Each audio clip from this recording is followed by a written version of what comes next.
안녕하십니까. 한 주의 마무리를 같이 여러분들과 함께할 저는 신한투자증권의 황유현 PB팀장입니다. 오늘도 제 짝꿍 김태준 대표님 네. 모시겠습니다. 안녕하십니까. 네. 반갑습니다. 잘 지내셨습니까? 네, 잘 지냈습니다. 오늘 비가 추적추적 오는데 네. 개인적으로는 참 이런 날씨를 좋아합니다. 저는 사실 비 오는 날씨를 좋아해서 파전의 막걸리? 그것도 해야 되고 네. 이게 약간 사람을 들뜨지 않게 해주는 그런 게 좀 있어서 저는 이런 날 사실 이제 비 오는 날 좀 주식시장 볼 때 네. 조금 냉정하게 볼 수 있는 게 좀 있어요. 그래서 오늘 예감이 좀 출근하면서 비가 출근할 때 좀 많이 오긴 했었는데 네. 그래서 성과가 나쁘지 않았던 하루였던 것 같아요. 이건 통계화된 네. 데이터는 아니고요. 네. 눈 오는 날, 제 개인적인 네. 그 기억입니다. 눈 오는 날은 주가 꼭 올라갔던 것 같습니다. 그래요? 네, 제 기억으로 되짚어 보면 네. 비 오는 날까지의 기억은 없지만 눈 오는 날은 주가 꼭 올라갔던 저의 그래요? 기억이 있어서 어떤 기준을 잡을 때 개인 징크스. 주식 투자할 때 이제 기준을 잡으라고 많이 그죠? 얘기하지 않습니까? 뭐 손절 라인을 잡는다든가 또는 네. 뭐 수익 목표치를 딱 잡아놓고 매매를 한다든가. 근데 어떤 분들은 나는 주식을 가지고 있다, 비 오는 날은 꼭 매도를 한다. 이런 기준 가지신 뭐 그러신 분 분들도 있죠. 있습니다. 네. 기준을 지키는 게 중요하니까 네, 특이한 기준도 있더라고요. 뭐 저는 비 오는 날을 좋아하지만 또 누군가는 또 비 오는 날 싫어하실 수도 있으니까. 그렇죠. 뭐 그런 징크스에 대한 이야기를 잠깐 해봤고요. 네. 제가 또 그리고 이제 감정 컨트롤 하는 때가 네. 진짜 주식시장이 너무 좋거나 너무 나쁠 때 하는 게 네. 사실 제가 미친 듯이 뛰는 거거든요. 아. 네. 그래서 제가 딱 화면을 봤더니 살짝 헬스케진 것 같은데 제가 이번 주에 러닝을 좀 많이 했어요. 네네. 네, 좀 무릎 연골이 걸정될 정도로 많이 했는데 좀 그거 좀 이제 각자 스트레스를 해소하는 방안이 있긴 하겠지만 네. 주식시장이 너무 좋으면 네. 또 도파민이 너무 나오니까 또 그 감정을 추스리는 그렇죠. 또 주식시장이 너무 나빴을 경우에는 텐션을 좀 끌어올리기 위해서 러닝을 또 하고 또 그렇게 저 같은 경우에는 그렇게 스트레스 해소나 감정 컨트롤을 하려고 노력을 하는데 그거 이번 주는 뭐 시장이 사실 좋아서 그런지는 몰라도 네. 상대적으로 좋았는지는 몰라도 조금 여러 가지로 한 주 올해 일단 스타트는 상대적으로 좀 좋은 것 같습니다. 일단 저희가 지난주에 삼성전자 실적 이야기 하면서 네. 이제 2018년, 19년 그때 흐름과 비슷하게 간다, 그렇죠. 할 것 같다라는 말씀을 드렸는데, 네. 턴어라운드. 그죠? 일단 진행이죠. 1월 초에 뭐 그 반대매매 이슈 물량들로 해서 나오기는 했습니다만, 그게 좀 지나고 나서부터는 이제 삼성전자 같은 경우에는 실적을 엉망으로 냈음에도 불구하고 일단은 단기 저항선까지는 올라와 있는 상태입니다. 이 굵은 선이 200일선인데, 네. 딱 봐도 딱 정에 걸렸죠. 지난번에도 걸렸고, 다만 이제 지난번에는 이미 터치를 한 번 하고 내려온 거라서 네. 지난번처럼 이런 하락보다는 옆으로 횡보나 작은 정도의 조정이 일단 다음 주는 예상은 되기는 하는데 네. 일단 삼성전자가 이런 흐름을 가지고 있는데 일단은 이번 주 장중 수급을 한번 먼저 보면 네네. 제 얘기 먼저 하고 대표님 말씀해 네. 주십시오. 네. 장중 수급입니다. 이번 주 수급만 봐볼게요. 이거 보시면 아시겠지만 이거 너무 안타깝습니다, 진짜. 여기 보시면 이번 주 내내 개인이 3조 팔았습니다. 1월 달 들어서. 이것부터 볼까요? 1월 2일부터 보면 3조 2,500억을 매도를 했습니다, 개인이. 예, 근데 지수는 사실 내내 많이 올랐고, 예, 그거를 다 사실 외국인이 샀다라고, 요 장표로만 봤을 때는 외국인이 샀다라고밖에 사실 우리가 해결을 할 수밖에 없는 거죠. 코스닥은 조금 변동은 있긴 합니다만, 코스닥도 거의 틀은 좀 비슷합니다. 네. 코스닥은 뭐 사실 개별주 요즘 플레이가 되고 있기 때문에 조금 엇갈리긴 합니다만, 작년에 대주주 이슈와 반대매매 이슈가 좀 엇갈리면서 좀 그렇게 흐름이 있긴 합니다만, 코스피 시장에서는 극단적으로 개인들 매도가 되어지고 있는 그런 흐름이 좀 있는 것 같고요. 외국인들은 그 틈을 타서 싸게 모으고 있는, 특히나 사실 작년 말 1월 초 들어오면서부터 상저 하고에 대한 이야기들, 그다음 경기 침체에 대한 이야기들이 사실 언론과 이런 유튜브 매체 통해서 굉장히 조금 사실 개인들의 심리에 조금 안 좋은 심리에 사실 좀 기름을 많이 부었던 것 같아요. 근데 사실 그것과 별개로 주식시장은 오히려 삼성전자 실적 발표 어닝 쇼크가 있었음에도 불구하고 그리고 기타 여러 가지 연준의 매파적인 발언이 있었음에도 불구하고 시장은 정말 꾸역꾸역 올라오고 있습니다. 네. 어떻게 보세요? 이번 주 어떻게 또 보셨습니까? 오늘 매매 동향에서 특이할 만한 네. 점이 하나 있었습니다. 네. 옵션 거래에 있어서 네. 기관의 그 옵션 포지션을 보게 되면 네. 외국인도 마찬가지죠. 기존에 볼 수 없었던 포지션 규모가 오늘 이제 발생을 그런가요? 했거든요. 왜냐하면 지난주에 만기였지 않습니까? 네. 어제. 그렇죠. 어제가 네, 옵션 어제 만기? 만기였고 이제 만기 다음 이제 날. 일인데 기관이 오늘 양매수를 했습니다. 그것도 2만 계약씩 각각 양쪽에 매수를 했던 것으로 그러네요. 판단되고 있습니다. 네. 외국인도 양매수고요. 네. 통상적으로 월물 교체되고 첫날 같은 경우는 프리미엄이 많이 붙어 있기 때문에 통상 네. 매도 플레이를 하는 경우가 그렇죠. 일반적 현상이거든요. 네. 외국인도 그러하고 기관도 그러하고 특이하게 만기일 이후에 금요일 첫 거래일에 양 매수를 했다는 것은 네. 다음 주 시장에 대해서 변동성을 판단하고 그렇죠. 포지션 구축을 했다라는 것으로 예상이 되고 있거든요. 네. 그래서 양쪽이기 때문에 양쪽 다 열려 있다라고 보고 있습니다. 그렇죠. 그래서 다음 주 시장은 아무래도 위로도 열려 있고 아래로도 열려 있지만 아래로는 개인적인 판단은 내려갔다가 아래 꼬리를 다는 형태 시장의 모습. 뭐 여기서 바로 꺾이지 않습니다. 꺾이더라도 여러 번 태핑을 하고 나서 그렇죠. 꺾이는 형태가 나타나기 네. 때문에 하락이 나오게 되면 아래 꼬리가 나타날 수 있고 또 네. 상승이 나오게 되면 슈팅이 나올 수 있는 네. 것입니다. 그래서 오늘 기관이 구축한 옵션 포지션을 이제 봐서 다음 주에 대한 가상의 예측 시나리오를 판단할 때 다음 주에는 양쪽 구간에 어떤 열어놓고 대응을 할 수 있는 그런 내용으로 다음 주 시장에 대해서 우리가 판단해야 되는. 그 부분은 이제 다음 주 명절 전이기 때문에 그렇죠. 막판에 다음 주 전략에 대해서는 해보고 어쨌든 이번 주는 계속 변동성이 있었던 날이었죠. 그렇죠. 그리고 이제 어젯밤에 네. 저도 어제 CPI 발표가 있었죠. 네. 오랜만에 정말 컨센대로 딱 정확히 맞았는데 네. 사실 어젯밤에 저도 이제 다 10시 반을 기다리면서 네. 목욕 제기하고 딱 이제 그 모바일로 보면서 네. 나스닥 선물만 보고 있었습니다. 10시 반에 어떻게 바뀌나. 그때 사실 10시 29분, 28분, 29분까지 계속 한 플러스 0.4, 플러스 0.5 정도를 보였는데 10시 반 되자마자 갑자기 이게 마이너스 0.5에서 마이너스 1까지 훅 빠지더라고요. 그래가지고 지표가 망했다. 네, 물가가 좀 생각보다 높게 나왔나 보다 했는데 봤더니 컨센트가 딱 정확히 나왔습니다. 네. 그리고 나서 몇 분 지나고 나서 이제 다시 다행히 올라오는 그런 흐름들을 좀 보여줬었는데 일단 다행히 이제 이런 전략 예상치들이 이제 하나하나 컨센트대로 좀 맞아 떨어져 가고 있는 것 같아요. 사실 작년 3, 4분기, 4, 4분기 지나면서 정말로 예상할 수 없는 변동성들과 예측이 존재를 했었는데 이제 그런 부분들이 조금 어떻게 보면 투자자들의 하여금 또는 이제 자산 시장이 돌아가는 판이 조금 이제는 좀 안정화되어가는 그런 느낌도 좀 있습니다. 채권 금리도 네. 이제 좀 안정화되어가는 그림이 좀 있는데 실제로 작년 이제 우리나라만 봤을 때 작년에 레고랜드 사태 터졌을 때만 해도 네. 이제 금리들이 많이 치솟았었죠. 그렇죠. 그리고 이제 우리나라 제가 그때 한번 장시영 차장님하고 많이 그때 우리나라 20년 만기 채권 국채 금리 이야기를 했었는데 그때 20년 만기 19-6이 한 6,400원, 6,500원대 거래됐었어요. 원래 10,000원이 기본이잖아요, 채권은. 네, 그렇죠. 근데 6,000원대까지 떨어졌던 가격이 그만큼 떨어졌다는 건데 지금은 이제 7,000원대까지 올라왔거든요. 그러면 채권에서 벌써 차익이 벌써 10% 정도가 났어요. 한 달 만에.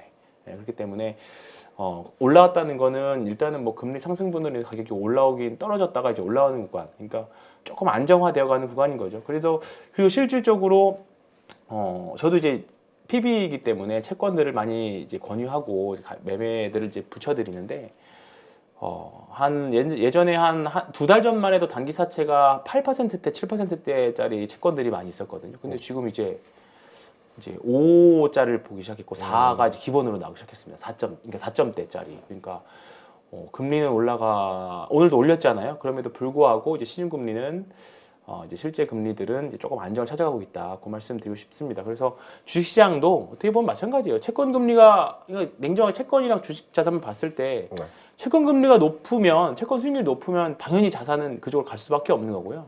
어떻게 반대로 금리가 안정이 되니까 반대로 주식 자산이 좀 살아나고 있는 그런 자연스러운 현상. 한숨 사이클이잖아요, 사실. 금리에 그렇죠. 따라서 사이클인데 우리가 너무 이제 그 SNS나 이런 것들을 통해서 정말 많은 정보들이 나타나고 있죠. 그런데 네. 그런 부분들, 특히 이제 언론에서 나오는 뭔가 경기 침체에 대한 코멘트들이 사실 명확한 판단을 좀 흐리게 하는 부분들이 저는 있었어요. 그래서 저희가 예전에 한경이나 저런 케이블 방송 나갔을 때 네. 이제 좀 약간 친하신 분들, 작가분들이나 PD분들한테 이거는 언론이 좀 문제야. 너무 헤드라인을 공포스럽게 쓴다. 맞죠. 올라갈 때는 너무 환호하게 쓰고 내려갈 때는 너무 공포스럽게 쓴다.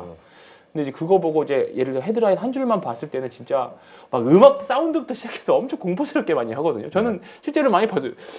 그래서 저는 그 갈 때 너무 공포스러운 거 아니에요? 이 정도 아닌 것 같은데 뭐 그랬던 케이스 많은데 이제 그런 소음들 그리고 이제 제가 하고 드리고 싶은 말 이제 그런 군중 심리와 반대로 한번 생각을 해야 되는 때는 항상 그걸 염두에 두고 저는 보셨으면 좋겠다는 생각을 좀 계속 듭니다. 요 관련해서 심리와 관련해서 해주시고 싶은 말씀 없으세요?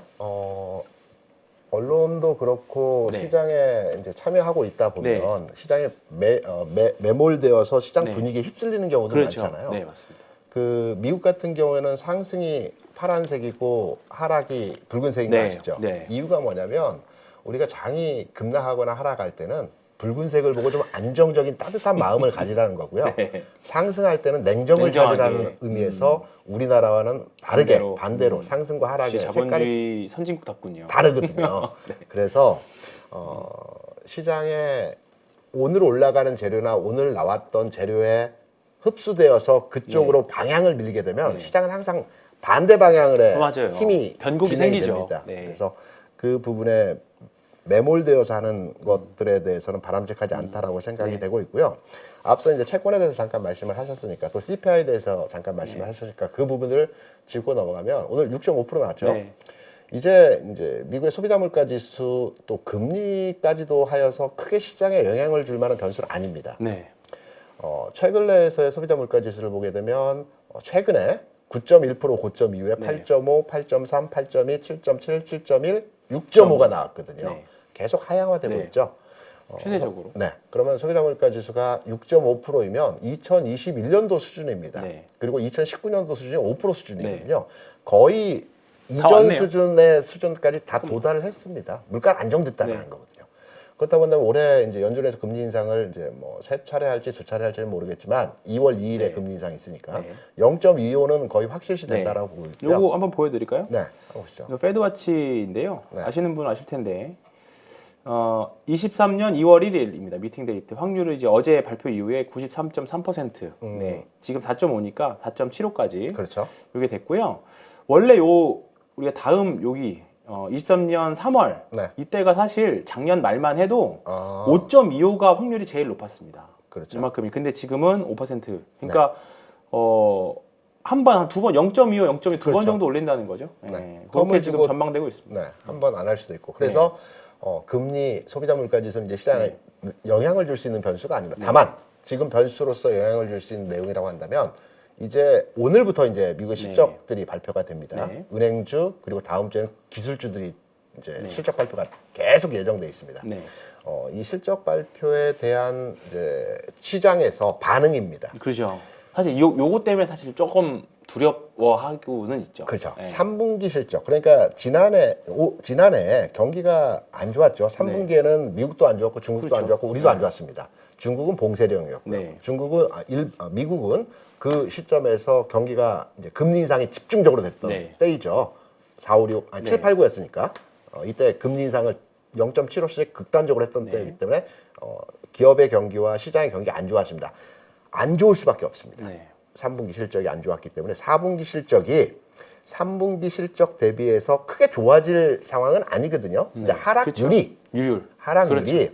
한 10% 내외 수준에서 방어가 된다라고 네. 하면 시장에서는 긍정으로 그렇죠. 평가를 할 분명히 겁니다. 그럴 겁니다. 항상 율이 중요하죠. 그렇죠. 네, 절대치보다. 그렇죠. 그래서 네. 10% 내외 수준에서만 방어만 해준다면 네. 특히 오늘 발표되는 그 JP 모건 체이스 같은 경우는 은행주 업종이기 때문에 실적이 나쁘진 않을 것 같습니다. 그렇습니다. 분위기 이어갈 것 네. 같고요. 이제 다음 주에서도 나올 기업들이 먼저 나올 기업들의 실적들은 나쁘지 않을 것 같습니다. 그래서 일단 오늘과 다음 주 초에 시장 분위기는 긍정으로 몰아갈 것이고요. 네. 이 분위기가 몰아간다면 뒤에 나오는 기업들의 실적이 비교적 좋지 않다고 하더라도 그 추세와 분위기를 만들어가는 형태로의 진행이 될 수 있기 때문에 이제는 기업 실적에 주목해야 되는 시점이라고 볼 수 있겠고요. 네. 그러면 기업 실적에 주목할 때 시장의 분위기와 상황은 어떻게 변화하는지를 판단해 보게 되면 금리 인상이 멈췄기 때문에 금리와 관련된 종목들은 성장주에 세팅해서 종목을 찾아가는 것이 아니고 기업 실적, 그러니까 시장의 분위기는 뭐니 해도 기업의 성장성보다는 현재 기업 가치에 대한 투자를 해야 되겠다라는 시장 심리가 변화하게 돼 있습니다. 네. 그러면 시장에서 움직이는 종목들은 당연히 성장주 섹터의 종목보다는 가치주 그렇죠. 섹터의 종목으로의 네. 주가 움직임이 진행될 것 같습니다. 가치주가 움직이는 시장에서 지수는 급등 없습니다. 없죠. 완만하게 움직입니다. 네. 그리고 종목 간의 등락률은 차별화돼서 움직이는 그렇죠. 시장에서의 모습이기 때문에 다음 주 시장, 이번 주는 바닥을 뛰쳐 올라오면서 우리가 그 공을 물속 깊이 냈을 때 튀어 오르는 관성의 법칙에 의해서 주가가 세게 올라왔거든요. 그렇죠. 2200에서 2400까지 그렇죠. 거의 한 10% 네. 정도 올라왔죠. 그러면 다음 주 시장에서는 지수의 상승률보다는 종목의 움직임에 대해서 포커싱해서 우리가 투자를 해야 되는 시점이라고 판단이 되고 네. 있기 때문에 다음 주는 두 가지입니다. 기업 실적에 대한 부분과 종목 선정에 대한 네. 전략으로 다음 주 전망에 대해서 잡아가시면 네. 될 것 같고요. 네. 결국은 종목장이라는 말씀이신 거네요. 종목장이라고 하면 개별 종목, 이슈 종목, 테마 종목으로 이해하실 수 있을 그렇죠. 것 같은데 네, 그게 네, 아니고, 그건 아니고, 예, 네. 그건 아니고 네. 정확하게 이제 업종 섹터로 따져보면 우리나라에는 기술주가 있고요. 기술주는 네. 반도체 그렇죠. 위주의 위주. 전기전자 2차 전지. 위주의 네, 그렇죠. 위주이고요. 성장주는 미래 가치에 대한 투자를 하는 기업들입니다. 예를 들어서 바이오가 있을 수가 있고 2차 전지도 일부 될 수가 있고요. 네. 반도체는 지금 돈을 벌고 있기 그렇죠. 때문에 미래 가치가 아니고 현재 가치와 그렇죠. 미래 성장을 두고 좀 같이, 있는 네. 종목이고요. 가치주는 기업이 계속해서 돈을 벌고 있는 회사들입니다. 네. 꾸준하게 네. 10%, 5%씩 성장하고 있는 대표 업종이거든요. 그렇죠. 대표적인 종목을 따져보면 가치주의 제 1번은 은행주이거든요. 은행. 근데 은행주는 가치주 투자에 적합하지는 않습니다. 왜냐하면 은행주는 매년 돈을 법니다. 네. 꾸준하게 돈을 버는데 우리나라 같은 경우는 은행업종은 은행업 자체가 관치금융 성격이 강하기 때문에 네. 정부에서 은행업종이 돈을 벌면 여러 가지 제한으로 환원 정책을 네. 펼치게 됩니다. 그래서 은행주들의 주가가 탄력적이지 최근엔 탄력적이었지만 장기적인 레이스 측면에서 탄력적이지 못한 부분이 관치금융 성격에서의 내용이 있기 때문에 은행주들이 그렇게 움직임이 활발하지 못한 상황에서의 지금까지 주가였고요. 네. 빈살만 왕세자 있지 않습니까? 네. 지난해 9월에 주가가 전 세계적으로 폭락할 때 주식을 가장 많이 샀던 종목이 넷플릭스하고 JP모건 체이스입니다. 은행주하고 일부 성장주를 샀습니다. 네. 바닥에서. 네. 10조 원을 샀다고 그럽니다. 미국 같은 경우는 가치주 투자에 대해서 은행주 투자가 가능합니다. 네. 절대적으로 은행주 투자가 하나. 우리나라 같은 경우에도 은행업종의 PBR이 0.2, 0.3이거든요. 네. 굉장히 낮습니다. 0.2, 0.3. 예. 네. 항상 0.3이죠. 네, 그렇습니다. 우리나라 같이. 근데 그 이상 올라가지를 못해요. 네. 그래서 종합해서 말씀을 드리면 가치주가 어떤 종목이냐라고 할 때 네. 앞서 제가 내용을 잠깐 설명을 드렸지만 기업 가치 대비 저평가되어 있는 종목들이 있습니다. 네. 그러니까 내가 돈을 벌고 있는 양만큼의 주가가 형성되지 않은 기업들이 네. 있거든요. 이게 가치주라고 하는 건데 앞으로의 장은 이 가치주 섹터에서의 종목들이 움직일 수 있다라는 측면으로 해석이 되고요. 네. 그리고 오늘 이제 우리나라 금통위에서 금리 인상 있었지 않습니까? 지난 2019년도에서부터인가 우리나라 10번 금리 인상을 했습니다. 지금까지. 네. 10번 중에서 2번 빼고는 다 0.25씩 했거든요. 네.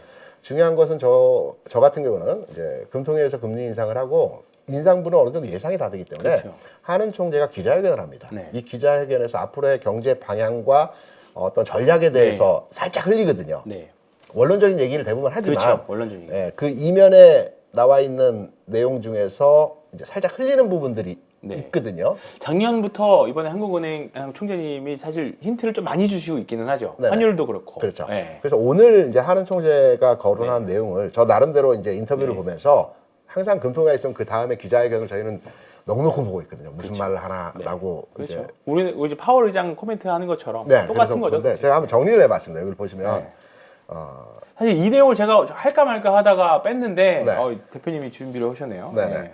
한 5가지, 4가지 정도로 제가 정리를 했습니다. 개인적으로 듣고, 네. 이제 첫 번째 서두에 나왔던 내용은 네. 원론적인 내용입니다. 미국, 네. 중국 뭐 등등등 얘기이고요. 우리 다 아는 내용이고요. 그렇죠.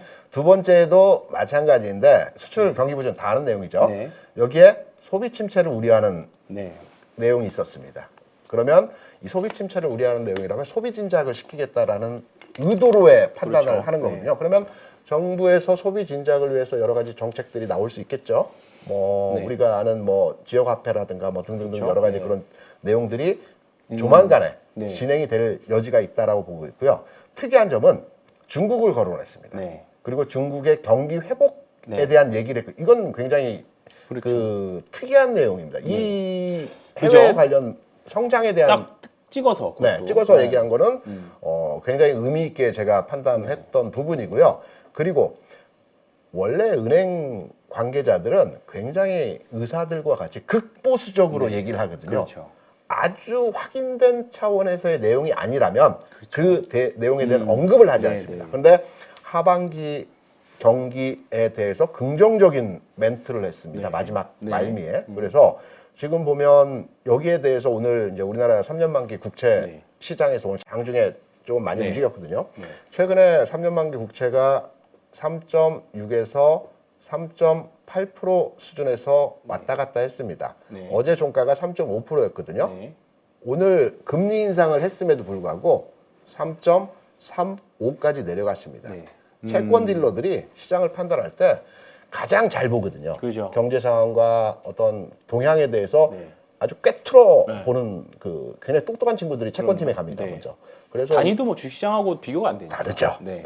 예전에 에피소드 하나 말씀드리면 네. 지금은 그럴 일이 없는데 금통위 회의가 끝나고 금통위원이 나와서 네.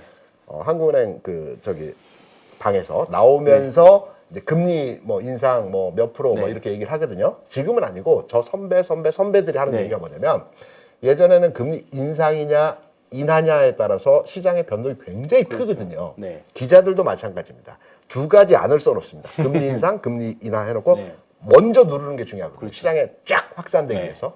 근데 이제 어떤 우스갯소리로 그러는데 금통위원이 문을 열면서 왼발을 먼저 떼면 인상이고 오른발을 먼저 떼면 인하다. 그래서 그것만 보고 있다가 바로 주문을 넣는 그런 얘기들도 그런 얘기 있었는데 있었다. 네.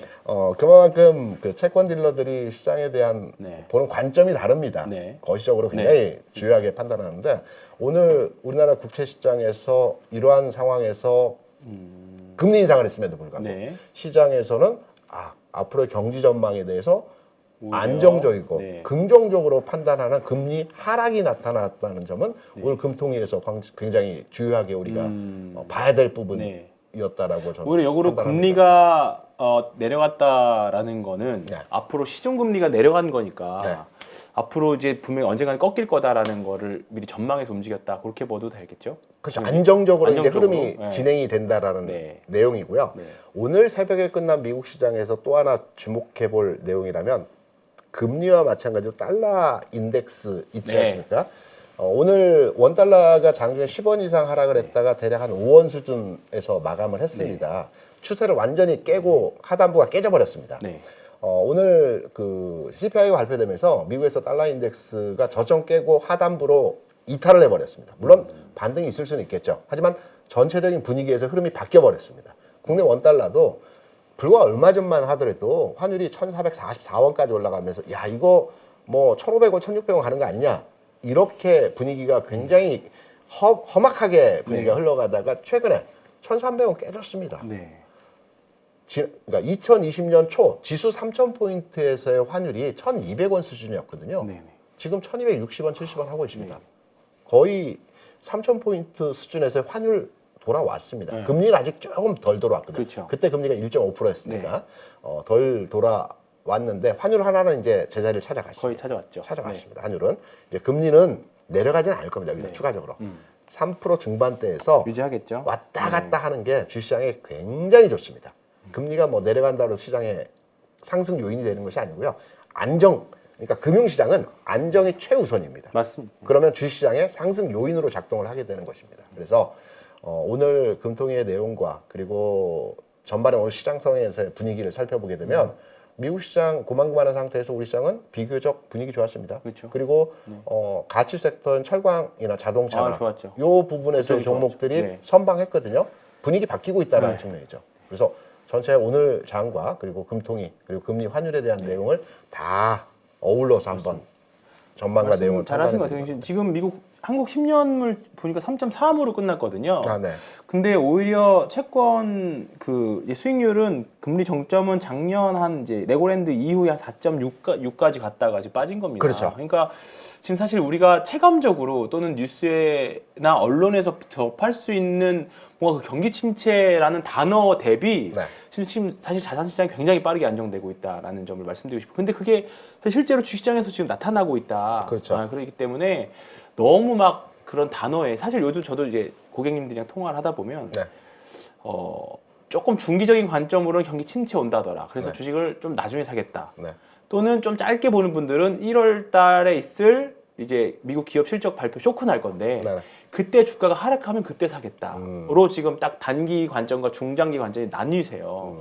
근데 일단 주식들이 다 싸게 봤던 것도 지금 다 튀어 올라왔거든요. 그렇죠. 뭐 지금 삼성전자부터 시작, 하이닉스부터 시작해. 네. 하이닉스 당장 적자 나온다 막 그랬었는데 불구하고 하이닉스 사실 좀 많이 올라와 있고 전자도 마찬가지고 사실 좀 그런 상태예요. 그래서 오늘 이제 제가 본 리포트 중에서 딱 그냥 정석대로 해석한 그 리포트가 있었는데 네. 주식시장은 이미 상당 부분 경기 침체 및 기업 실적 둔화 우려를 선반영했다. 4분기 실적 충격이 크지 않다. 요거 딱 정말로 정석대로 할 수 있는 말이죠. 지난주에 황 팀장님하고 얘기했던 네. 게 굉장히 시장이 무섭다라는 네. 예, 두렵다, 무섭다라기보다는 네. 약간 우려스럽다라는 네. 뉘앙스의 네. 얘기를 했었잖아요. 근데 주시장에서 얘기들은 이제 주가는 공포의 벽을 타고 온다라는 네, 그렇죠. 얘기가 있습니다. 그리고 지금 잘 그 해외 시장, 국내 시장을 보면 이제 좋은 얘기들이 나옵니다. 그렇죠. 해외 실제. 시장에서는 골디락스라는 얘기들이 많이 나오고 있거든요. 나옵니다. 네, 골디락스. 진짜 이 와중에 무슨 골디락스. 지금까지는 극단의 네. 매파적인 성향에서의 내용을 판단해서 시장에 대해서 완전히 안 좋은 쪽에서의 시그널에 대한 네. 메시지들이 많이 나왔습니다. 네. 근데 이제 조금씩 골디락스 얘기가 나오고 골디락스라는 게 미니 골디락스라는 말을 쓰긴 하더라고요. 네. 연착륙이라는 얘기거든요. 그렇죠. 경기가 네. 차갑지도 뜨겁지도 않은 안정적인 상태에서의 하향 곡선을 네. 그린다라는 쪽으로 스탠스가 네. 조금 변했습니다. 여기서 기업 실적 잘 나오고요. 시장이 좀 더 올라가면 올해 경기 전망 이제 갑자기 바뀌죠. 갑자기 바뀝니다. 갑자기 바뀌죠. 주시장은 네. 나오는 재료는 항상 후행성입니다. 맞습니다. 항상 후행성입니다. 그래서 그래서 그 부분들을 그 부분들 잘 판단하셔야 네. 되겠죠. 그러니까 작년 말만 해도 당장 막 세가상 망할 것처럼 제가 그렇죠. 그래서 몇 번 말했어요. 2018년 말에 그 느낌이 지금이랑 너무 비슷하다. 네. 그때도 2019년 망했다, 다 네. 끝났다였지만 2019년이 상대적으로 괜찮았는데 올해 딱 까보니까 사실 약간 설레발이라고 생각하실 수도 있지만 지금 일단 스타트도 좋고 외국인들이 근데 이렇게 많이 사? 그렇죠. 이제 숫자로 보여주는 부분들이 있기 때문에 그렇다고 해서 아까 말씀드렸던 리포트에서도 밸류에이션 부담이 낮지 않은 상황에서 상단을 제약할 수 있는 요인은 있다. 그러니까 어떻게 보면 2019년 주식시장 흐름을 좀 보면 이거 볼까요? 이때가 딱 제가 생각하는 장은 딱 요 정도 흐름입니다. 요 정도 흐름. 요 정도부터. 2019년이 여기서부터니까 요 정도 흐름. 그때도 상고하죠 오히려. 이게 지금이 상저하고 예상을 늘 많이 하잖아요. 주봉인가 보죠? 예, 주봉입니다. 네네. 근데 여기서부터 볼게요. 여기서 19년 여기죠. 여기서부터 이제 여기까지가 2019년인데 보시면 이때도 아마 상저하고 막 이렇게 했었을 거예요. 근데 지금도 상저하고에 대한 전망이잖아요. 근데 보면 상반기 좋았고 하반기 별로 안 좋았죠. 네네. 여름에 좀 안 좋았다가 막판에 조금 그냥 회복하는 정도. 사실 저는 올해도 한 이 정도 예상하고 있어요. 오히려 상반기 좀 괜찮았다가 그 다음에 한 4월 세린메이 가서 팔고 딱 여기 지금 딱 여기거든요. 여기. 그래서 여기 쫙 살짝 이제 극복하는 모습 나오다가 여기서 가면 이제 또 갑자기 전망치 달라진다 얘기 나오면서 그렇죠. 개인 투자자들이 슬슬 막 달라붙고 하면 이제 이 외국인 요 포지션이 바뀌겠죠. 이 코스피가 이 팔았던 개인들하고 외국인들이 이제 이 색깔이 바뀔 겁니다. 그러면 외국인들은 오히려 더 팔고 그러다가 또 여름 좀 지나서 다시 또 떨어지면 또 외국인들은 또 사고 개인들 팔고 그런 게 될까봐. 지금 황 기자님이 매매 판을 지금 보여주고 여기서 제가 네. 이제 주요하게 또 하나 체크해 볼 내용이 뭐냐면 쭉 옆으로 연기금이 있습니다. 연기금, 네, 여기. 연기금이 최근 내에 한 5, 6일 사고 하루 팔고 오늘도 네. 매수입니다. 네. 근데 연기금의 매매 동향을 한번 과거 데이터를 네. 보셨는지 모르겠지만 연기금이 4일 이상 순매수를 한 적은 작년 5월 이후에 없습니다. 그러네요. 그리고 연기금이 주식을 언제 정말 많이 샀냐면 2020년 3월 주가 폭락할 때 그랬을 있죠. 때. 이때 얼마 정도를 샀냐면 연기금이 볼까요? 50일 중에 40일을 샀습니다.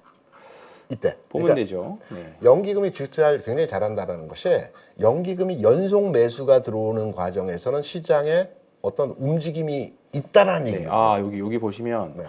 빨간색 막 네. 촉촉촉촉. 50일 중에 40일을 샀거든요. 네. 그러네요. 네, 3월 가장 극심했을 때였잖아요. 여기. 네네. 네. 극심했을 때 그러했고 최근래 그러니까 지난 해 5월, 6월부터 해서 한 6, 7, 8개월을 네. 감안해서 보더라도 연기금은 일관된 매도였고요. 네. 3, 4일 연속 매수가 없었습니다. 그러네요. 네. 네. 그런 측면에서 볼 때 최근에 하루 매도를 하긴 했지만 최근 뭐 6, 7일 매수하고 있죠. 네. 연속 매수를 보이고 있다는 것은 굉장히 빠른 애들이거든요. 수량은 조금 적지만, 네, 좀 금액은 아쉽지만, 네. 뭐 크진 않습니다. 네. 그리고 연기금이 그간의 시장에 들어오지 못했던 이유 중에 하나가 그거죠. 연기금이 아마 국내 시장에 17.5% 투자하게 되어 있는데 플러스 알파 5%를 더 가지고 있었거든요. 네. 이 부분을 제한하느냐 마느냐. 근데 네. 주가가 떨어졌기 때문에 보유 비율 한도에 있어서 여유가 생겼습니다. 할 수 있는 여력이 생긴 생겼다. 거거든요. 네, 네. 그런 부분도 제목할 만한 부분의 내용이라고 볼 수가 있겠죠. 일단은 저희 둘이 대화만 봐도 일단은 좀 지난주와는 좀 다르게 결이 조금 네. 약간 좋은 내용들 좀 나오고 있습니다. 그러면 이제 재미없는 시황 얘기는 그만하고 네. 종목 얘기들로 네. 좀 넘어가도록 하겠습니다. 지난주에 대표님은 현대제철을 찍으셨었고 저 같은 경우에는 LG화학하고 그다음에 웹툰주 몇 개 말씀드렸었고 그다음에 뭐 하나솔루션을 계속 지속적으로 말씀드렸는데 일단 이번 주는 뭐 시장이 좋았습니다. 시장도 네. 좋았음에도 불구하고 상대적으로 조금 강한 모습들 대표님이 말씀하셨던 현대제철 같은 경우에는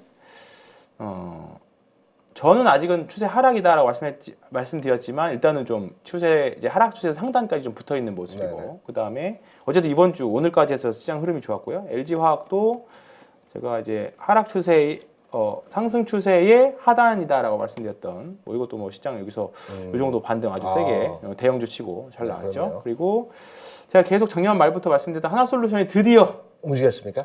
드디어 이제 이번 주에 뭐 요거는 뭐 그렇다 치더라도 일단 급등해서 움직였다기보다 이제 조금 이제 올라왔다 정도 됐습니다. 4만 원에서 거의 5만 원까지 네, 육박했었네요. 이번 주에 거의 한 20% 정도 급등을 했죠. 일단은 다행히 예상했던 대로 미국 쪽에서 이번 주에 갑자기 긴급 컨퍼런스 콜을 했습니다. 미국에서 투자를 좀 많이 받을 것 같다. 엊그제 보니까 CS인들도 많이 올라갔던데 맞습니다. 그날 이쪽 관련한 어떤 제 이벤트가 있었나요? IRA와 관련 이제 어떻게든 큰 그림은 IRA로 가는 건데 네. 일단은 뭐 글로벌 유망 이제 풍력 회사가 네. 이제 인천 앞바다에 이제 사이다가 떠도 그게 아니라 풍력 단지를 이제 아주 좋은 풍력 단지가 될 것 같다 코멘트가 있어서 그때 풍력 관련주가 올라갔었고 이제 하나솔루션도 이제 미국에서 투자 이제 증설에 대한 이야기 나오면서 대략 보니까 하나솔루션 같은 경우에는 지금 시가총액이 이제 많이 올라와서 9조인데 네. 앞으로 한 5년 동안 8조 보조금을 예상하더라고요. 그럼 시총만큼 추가 수익이 생기는 거니까 그렇죠. 그러면 뭐 하나솔루션 이 정도면 이제 사실 봐도 되지 않을까. 거기다가 이제 중국이 아까 말씀하셨던 것 중에 제가 덧붙이려다가 중국 네. 경기 부양하게 되면 네. 아직까지는 하나솔루션의 매출의 절반은 화학 쪽이거든요. 네. 그럼 당연히 중국 쪽 성장하면 지금 최근에 뭐 금호석유나 그렇죠. 그다음에 효성 TNC나 이런 종목들이 살아나는 거 보면 말씀하셨던 가치주 컨셉과 중국 네. 경기 부양이 맞물리는 종목인데 하나솔루션 같은 경우에는 화학 절반, 그다음에 태양광 절반 네. 이렇게 돼 있고 내년부터 본격적으로 태양광 매출이 이제 넘어가기 시작하고 화학보다 더 많아지기 시작하거든요. 네네. 그렇다 보니까 이제 이번 주 좀 그동안의 하락을 한 번에 급반등 시켜버리는 그런 흐름이 나왔어요. 이제 제가 생각하는 하나솔루션 같은 경우는 이제 추세 하단선에서 다행히 이제 반등이 좀 나왔거든요.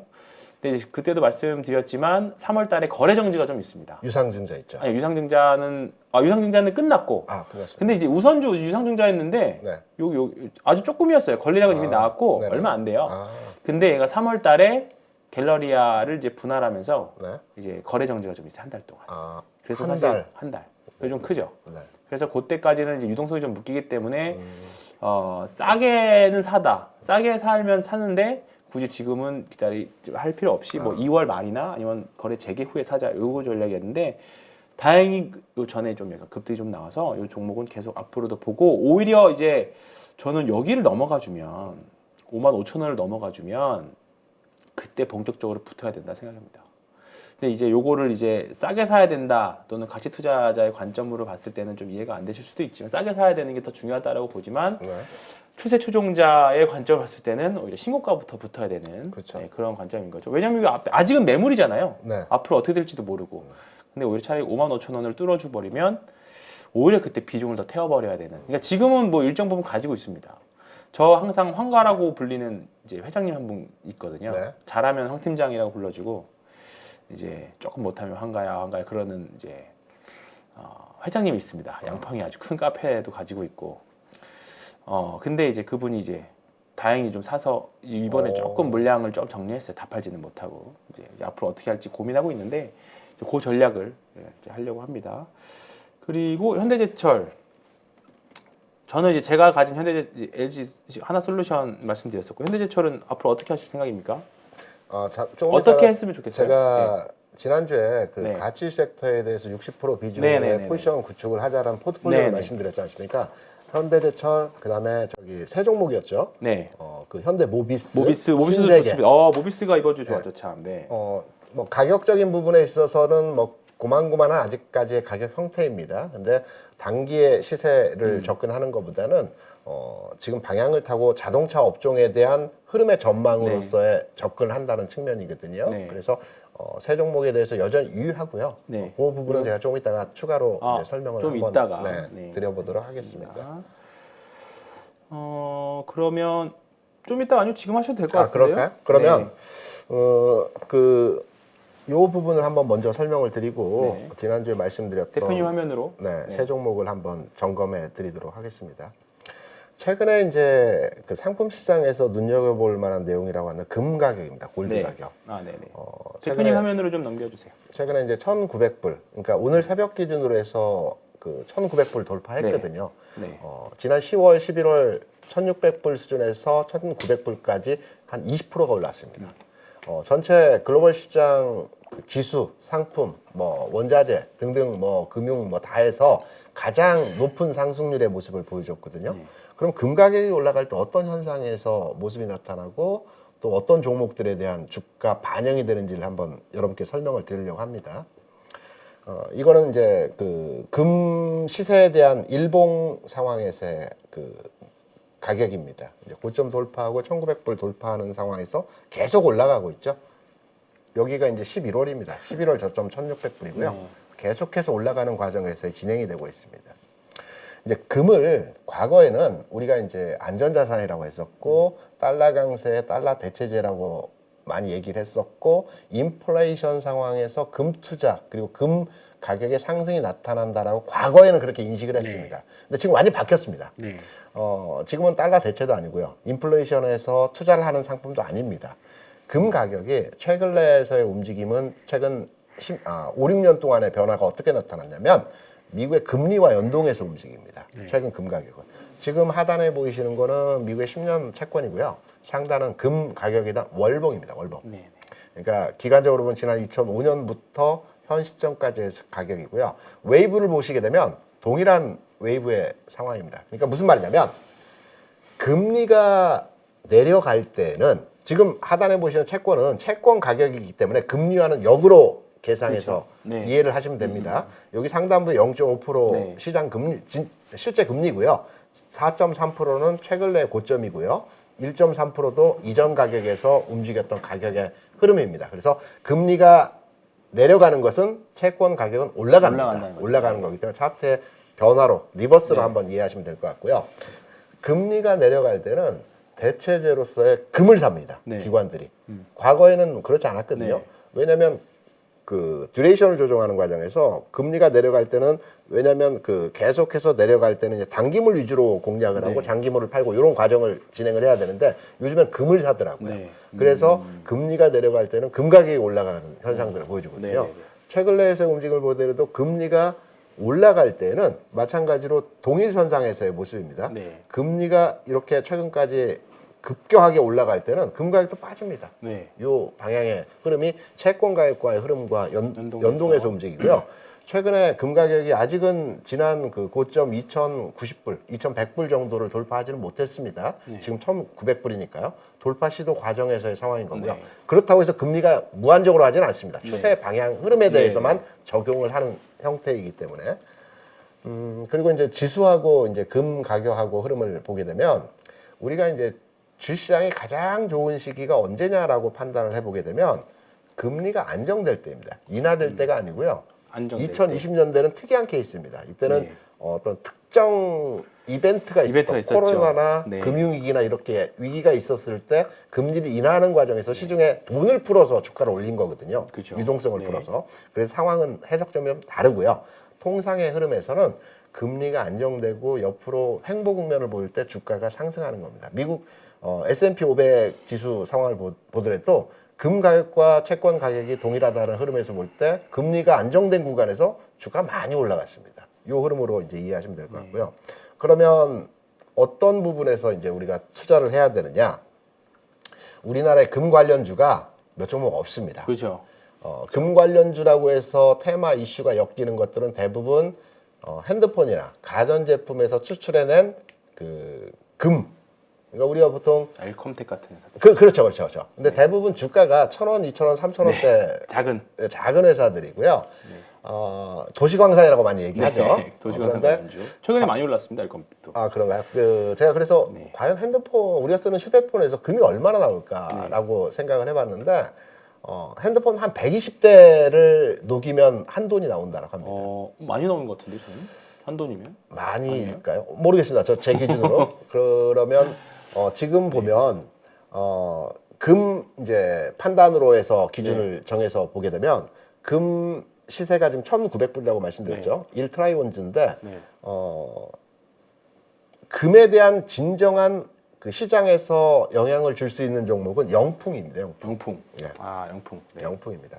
그래서 제가 종목 접근을 이렇게 시켜드리려고 하는 건데 금 관련해서 여러 엘컴텍이나 등등의 여러 몇몇 종목이 있지만 이건 네. 도시광산이라고 해서 그 생산하는 것보다는 추출해내는 개념에서의 그렇게 양이 많지 않은 네. 과정에서의 진행인 거고요. 우리나라에서 금 광산 또는 금 추출, 금 재련 관련해서 종목을 찾으라면 딱 영풍 하나밖에 없습니다. 그래서 영풍의 주가를 보시면 고가주입니다. 그리고 거래가 안 됩니다. 안 돼요. 네. 그래서 오늘 제가 여러분께 말씀드리려고 하는 것은 고가주이면서 거래가 안 되는 종목에 대한 투자 방법과 트렌드를 말씀드리려고 네. 하는 겁니다. 그 이전 단계에서 제가 이 동일산업을 하나 띄워놨는데요. 동일산업이 거래가 안 됩니다. 오늘 같은 경우에도 거래가 뭐 10,000주 미만이었을 겁니다. 천주. 네, 1,000주, 1,500주. 네, 아주 거래가 이걸 어떻게 하라고? 많이 되는 네. 구간에서 30,000주, 40,000주 거래가 네. 됩니다. 근데 이게 이제 기관화 종목이고요. 네. 이런 종목들이 어떻게 올라가냐면 그 상승 N자형으로 계속해서 끊임없이 올라가거든요. 여기 보시면 요 패턴이거든요. 그러니까 네. 제가 이후에 영풍이나 이 관련된 주식들을 판단하면서 설명을 드리려고 합니다. 이렇게 지난 고점을 이번 조정에서 깨지 않는 겁니다. 네. 이 형태로 가다가 최근 내에서 움직임은 좀 둔화됐죠. 네. 요 과정에서 요 가격을 깨면 팔아야 됩니다. 요 가격을 깨면 팔아야 되는데 많이 올라온 종목이고 네. 이 종목을 이제 매수한다는 의미가 아니고요. 포인트를 잡는 겁니다. 네. 이미 올라왔기 때문에 이 종목의 흐름을 보게 되면 이제 실적을 보게 되면 적자였다가 20년에 흑자가 돌아섰고 실적이 늘어나면서 주가가 20년 이후에 계속해서 움직임을 나타냈죠. 이 종목이 이제 그겁니다. 그 강관 만드는 회사고요. 네. 우리가 보면 철관 있죠. 뭐 건설에 쓰이고 네. 자동차 쓰이고 조선에 쓰이고 많이 쓰이는 회사입니다. 그래서 이런 패턴의 종목들을 이제 그 찾아서 안정적으로 이제 담아두는 형태의 종목이고요. 영풍을 이제 보시게 되면 금 관련주이면서 고가주이면서 거래가 안 되는 종목입니다. 네. 지금 보시면 영풍 같은 경우는 재계 30입니다 이게. 네. 작은 그죠? 회사라고 생각하시면 작은 회사는 아니죠. 30이고요. 계열사로는 고려아연 그리고 코리아 서킷 네. 그다음에 몇몇 회사가 있습니다. 그렇죠. 30인인가 굉장히 큰 회사죠. 그리고 주가 수준에서 지금 판단을 하게 되더라도 지금 굉장히 그 움직임 자체가 없는 상황이고요. 네. 이슈가 몇 개 있습니다. 이번에 이제 지분권 경쟁. 네. 그러니까 고려아연 같은 경우 최 씨하고 장 씨가 지분 경쟁이 현재 일어났습니다. 네. 그 장 씨가 고려아연 아니 그 영풍의 대주주이고요. 네. 최 씨가 이제 고려아연의 복잡해요. 네, 복잡합니다. 네, 거기인데 이제 복잡하네요. 고려아연을 이제 분사시키겠다는 네, 내용이거든요. 그쵸. 근데 실제로 불가능합니다.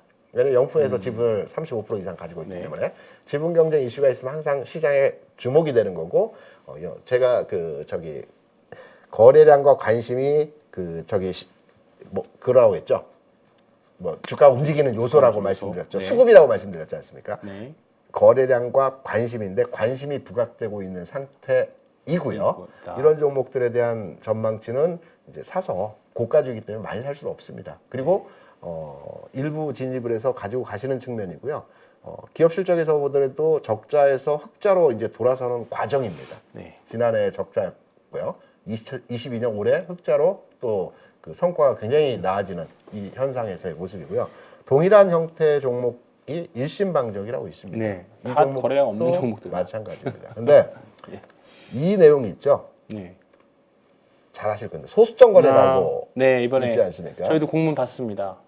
이제- 지금 혹시 신한도 거래가 되나요? 이제 준비하고 있죠.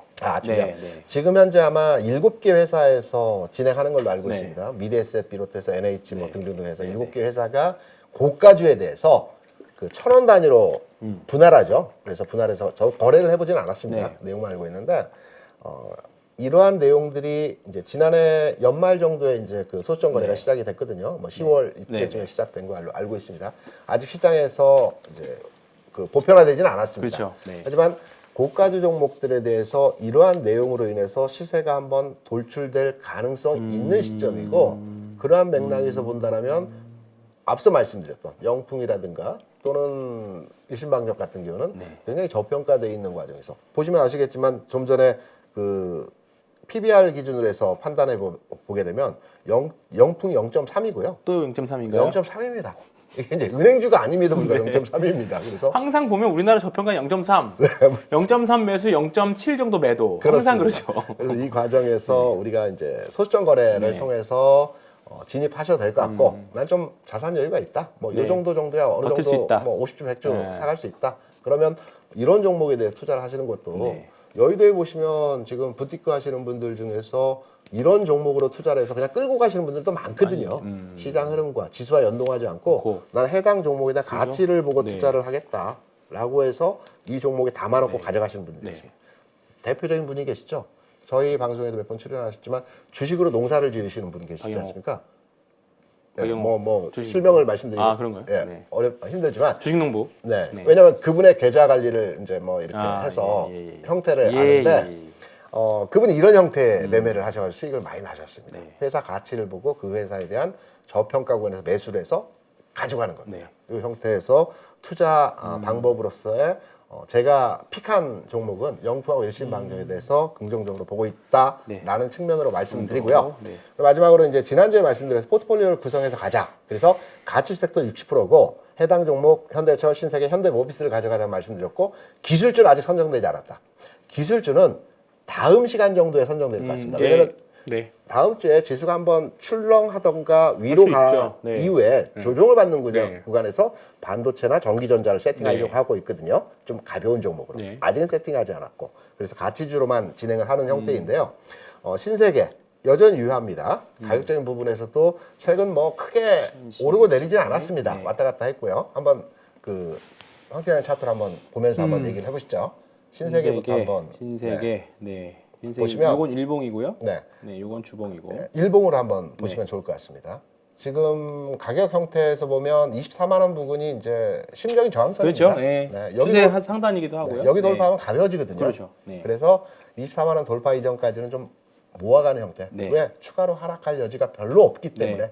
그래서 모아가는 측면에서 조금 하락해봤자 뭐 한 10% 정도 그렇죠. 되겠네요. 네. 그리고 중국 경기 그리고 소비 진작과 관련된 종목이기 네. 때문에 유효하다는 말씀이고요. 현대모비스 아까 잠깐 봤지만 현대모비스는 저도 아주 좋아 보이네요. 네, 저는 현대모비스를 이제 현대모비스 단일 종목에 대한 흐름은 접근이 아니라 자동차 업종에 대한 접근입니다. 기존에는 제가 기아차를 굉장히 좋아했거든요. 근데 기아차의 엉덩이가 좀 다릅니다. 네, 현대모비스는 수평화됐거든요. 네, 맞습니다. 이게 주봉인데 네, 맞습니다. 그래서 현대모비스가 향후에 자동차 업종에 대한 바람이 불 때 저는 개인적으로 그 자동차 완성차 현대차나 기아차보다는 모비스가 모비스 주가가 좀 더 탄력적일 거다. 기아 한번 네. 그 일봉을 한번 봐주시기 바랍니다. 제가 기아는 아직은 왜냐면 이제 추세를 되돌리기에는 엉덩이가 약간 처져 있거든요. 네, 짝꿍 거의 바닥이 처져 네. 있습니다. 반면에 모비스는 네. 이렇게 안정적으로 되어 있기 그죠? 때문에 네. 이후에 자동차 업종에 바람이 불 때는 좀 더 빠르게 갈 수가 맞습니다. 있습니다. 그래서 현대 모비스에 대한 여전히 지금 22만 원 구간이 아마 저항 심리 뭐 여기서 걸리는 구간입니다. 어떻게 보면 지금 기아가 요 정도나 요 정도 구간일 수 있습니다. 그렇죠. 예, 조금 더 약간 선행된 그렇죠. 예, 흐름상 예.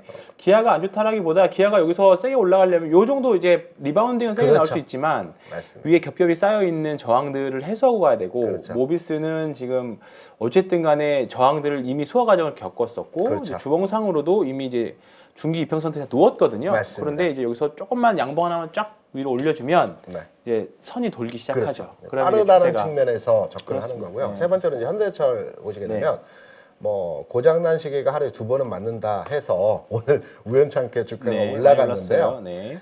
아까 이제 주가는 공포 위력을 타고 오른다라는 말도 있다시피 굉장히 안 좋은 내용들 많이 나왔거든요. 네. 레포트들. 그죠. 예. 안 좋은 내용 지금 굉장히 대부분 종목들 보면 좋은 내용이 없는데 네. 목표 주가를 넘어가는 종목들도 나오기 시작했어요. 네, 네. 예, 되게 낮췄는데도. 그렇죠. 예, 예. 그래서 오늘 보면 원래는 오늘 포스코가 시장을 주도했고요. 네, 저의 사랑 포스코홀딩스. 네. 수익률은 이제 현대철이 수익률이 좀 더 네, 좋죠. 나오는 네, 시총이 좀 흐름에서의 낮으니까. 모습인데요. 네. 이거 탈피했다고 봐야 됩니다. 이거. 앞에 위에 이제 살짝 그 뭐가 누르고 있는데 네, 누르고 있죠. 241을 안 보시고 202를 보시더라고요. 네. 보니까 200일이 외국인들이 많이 본다고. 해외 저는 지향적이시군요. 네, 그렇습니다.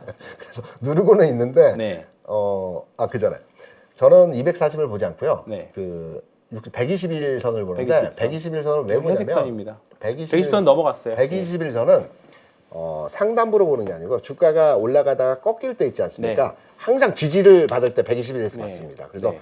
주가 반기선이죠, 반기선. 그렇죠. 빠질 때 121선 저는 개인적으로 봅니다. 그래서 지금 201선에 누르고 있지만 저 201선에 대한 부분은 일단 앞에 가격들을 돌파했습니다. 심리 맞습니다. 저항 매물을 돌파했습니다. 그래서 뭐 월요일날 좀 조정을 받더라도 장중 조정일 것 네. 같고 조금만 네. 흔들림이 나오더라도 네. 한번 지금부터도 공략 가능한 흐름에서의 내용이라고 네. 봐서 앞서 말씀드린 이 세 종목은 손절 라인이 올 때까지 좀 끌고 가시면서 지금 뭐 여전히 접근 구간에서의 종목이라고 저는 네. 개인적으로 판단해서 유효하다는 말씀을 드립니다. 알겠습니다. 저는 네.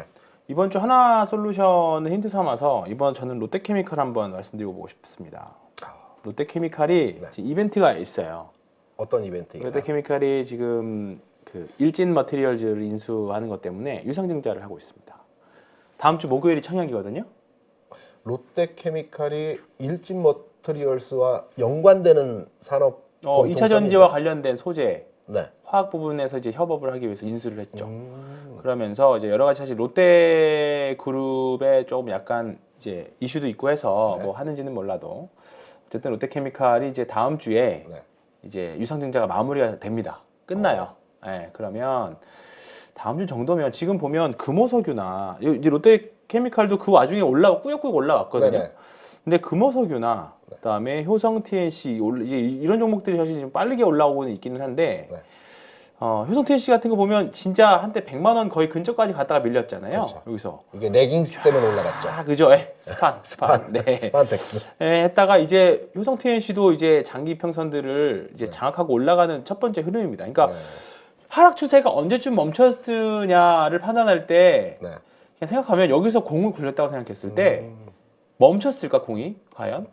근데 아직은 멈추진 않았어요 사실. 그러면 올라갔다가 내려갔다가 한 번 더 올라갔을 때 멈추겠죠. 그렇죠. 이제 그게 이제 더 좋은 타이밍인데 이제 앞으로 이제 이런 건 이제 이런 화학주들은 매크로 시황이나 이제 조금 전반적인 걸 봐야 되는데 그런 과정에서 본다라고 하면 지금 이제 하락 추세를 멈추려고 하는 시도들이 나오고 있어요. 나오고 있는데 롯데케미칼 같은 경우에는 조금 더 세게 올라오고 있는 부분들도 있죠. 근데 다음 주에 이제 유상증자가 마무리되면 얘도 지금 딱 추세 하단이거든요. 딱 여기거든요. 여기 이렇게 대략 때려봐도 그러면 다음 주에 17만 원 초반 붙여주면 예, 저도 같은 생각입니다. 그러니까 자연스럽게 다음 주 전략으로 이제 넘어가면 네.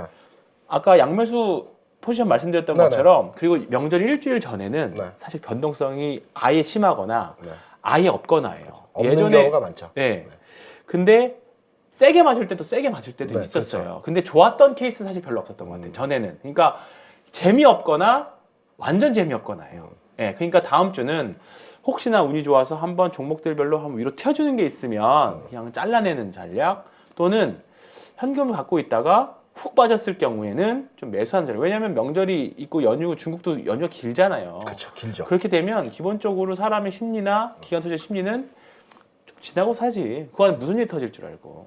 제가 요즘처럼 있을 때는. 그러니까 그럴 경우에는 그러니까 저도 그냥 현장에서 체감 느끼는 게 뭐 사자고 하면 에이 명절 지나고 사죠 뭐 그냥 다 그 생각입니다. 그렇죠. 그러니까 단타나 이런 거 하실 거는 제외지만 테마주들 제외지만 뭔가 굵직하게 들어간 작업 결국은 명절 이후에 뭔가 이벤트가 나오거든요. 그래서 명절 그러니까 다음 주 월 화 정도 지나고 나면 주가는 점점 그냥 질질질 흘러버릴 수 있을 확률이 굉장히 높습니다. 그래서 혹시나 내가 사고 싶은 종목들이 다음 주 금요일까지 줄줄 흘러버린다. 네. 그러면 그때 금요일 종가 정도, 네, 금요일 오전 정도 이렇게 사시는 게 저는 해요. 그래서 저는 항상 같이 주식하시는 분들한테 이번 주 어제 하고 오늘 주가 오르는 거 있으면 팔겠습니다 해서 뭐 그래서 조금 비중을 좀 현금 마련해놨고 다음 주에도 중소형주 테마주들 빼고는 또 월화 올라가면 또 매도하자고 말씀드릴 것 같아요. 그래서 동의합니다. 네, 그 전략이 좀 맞을 것 같아요. 그래서 저는 명절 일주일 전 대응 전략으로 네. 오르면 팔고 내리면 사고 그냥 그 정도.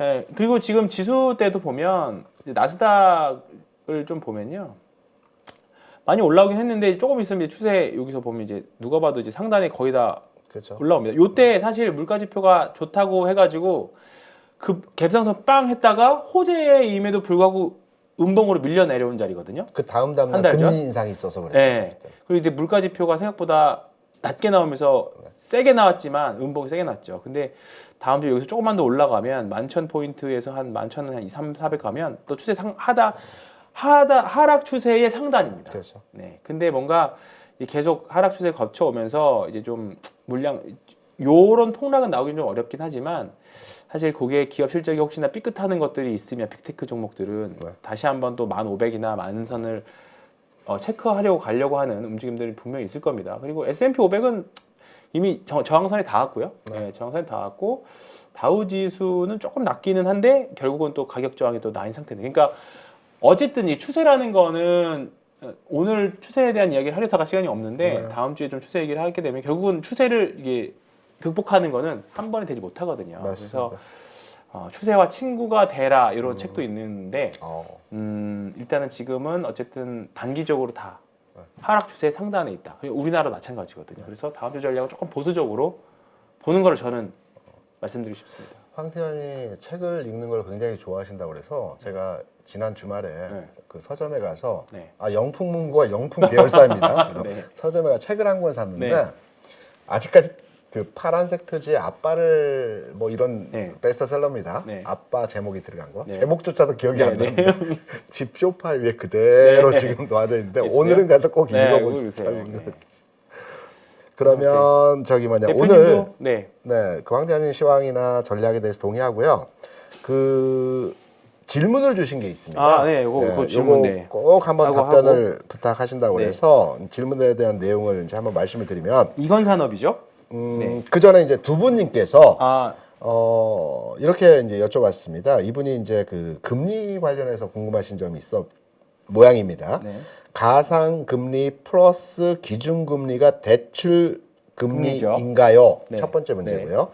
가상금리는 같은 은행이라도 다른 건가요? 네. 이걸 말씀드리면 은행에서 금리 수준을 정할 때 기준금리로 정하지 않고요. 네. 그래서 그 CD금리라고 있습니다. 91일짜리. 그렇죠. 네, 이 금리 플러스 은행마다 다른 가상금리를 금리가 정합니다. 있죠. 네. 최근에 이제 CD 금리가 91일짜리가 한 3.7%할 네. 겁니다. 네. 여기에다가 이제 은행마다 다 다르기 때문에 어디는 1.5, 어디는 1%, 네. 뭐 다 다릅니다. 네. 그래서 낮은 금리에 뭐 대출을 알아보신다고 하면 요즘엔 다 나와 있을 겁니다. 그죠? 가상금리가 몇 네. 프로이다라는 거. 그래서 그거 한번 체크하셔가지고 진행하시면 될 것 같고요. 다릅니다, 가상금리는. 다 다르죠. 네. 네. 더군다나 뭐 거기다 요즘은 뭐 사실 다 아들 아시겠지만 뭐 카드 실적, 그렇죠. 그다음에 뭐 급여 이체, 뭐 이런 것들까지 포함하니까 당연히 같은 은행이라도 가상금리는 당연히 다를 네. 수밖에 없다는 점. 신용도도 다 포함해서. 그렇죠. 예. 그리고 그 박정혜님이 네. 이제 조금 전에 이제 질문 주신 게 있습니다.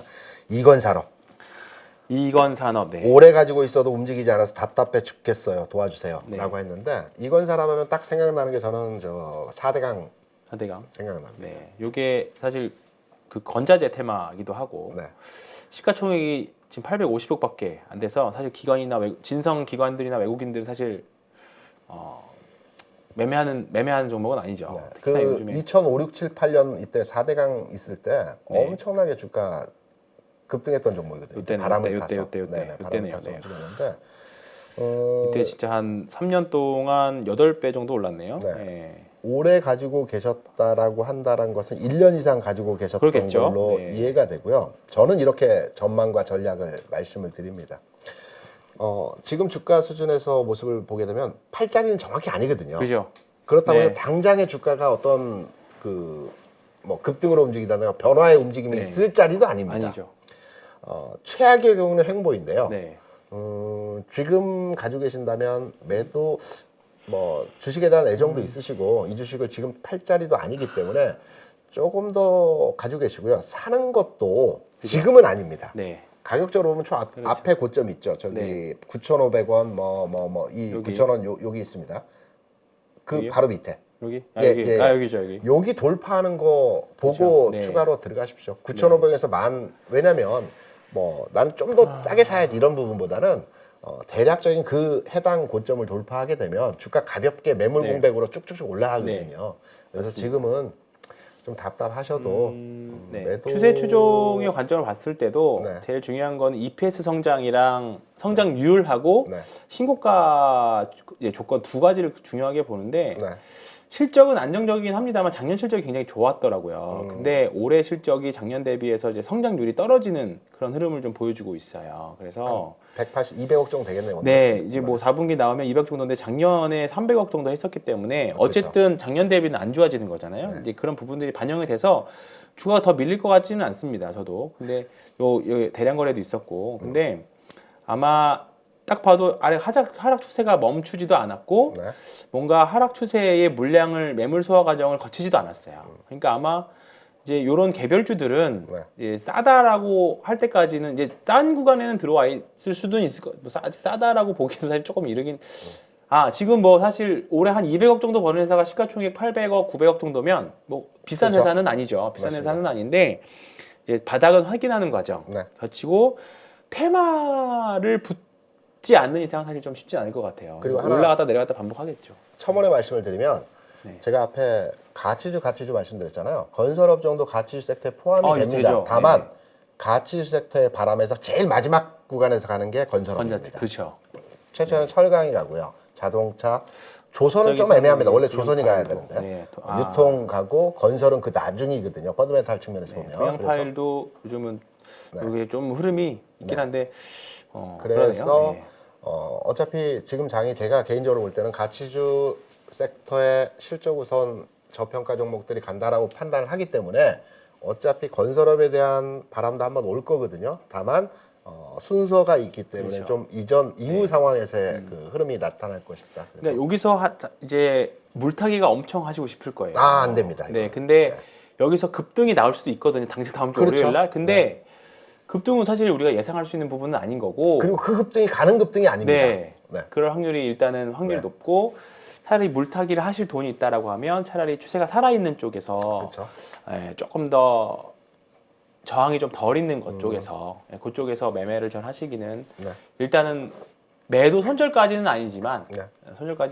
저도 보유는 하시되 어쨌든 요 같은 종목에 자금을 더 태운다는 건 리스크가 더 커진다는 거니까 맞습니다. 그 부분은 좀 인지를 하시고 대응을 하셨으면 좋겠습니다. 이번 한 주도 고생하셨고요. 벌써 1시간이 넘게 저희 녹화를 또 했습니다. 생각보다 또 엄청 기네요. 그러게요. 또 화려한 이번 주 다 상대적으로 이제 명절을 한 주 앞두고도 있고 아마 지방 가실 분들도 많을 텐데 날씨 이번 주 내내 비 온다고 하니까 운전하실 분들은 조심하시고요.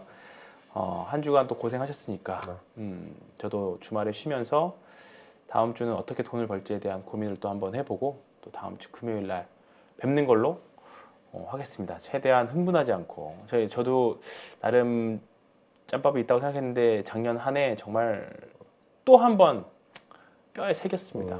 주식시장은 역시 쉬운 게 아니구나를 시작해서 같은 실수를 반복하지 않도록 또 저 한번 복귀해보고 이번 한 주도 복귀해보고 다음 주 또 좋은 전략과 종목으로 찾아뵙도록 하겠습니다. 오늘 고생하셨습니다. 고맙습니다. 수고하셨습니다. 네. 누구나 1시간 안에 200개 종목에서 좋은 종목을 고를 수 있는 그런 능력을 배양할 수 있도록 제가 도와드리려고 그렇게 하고 있습니다.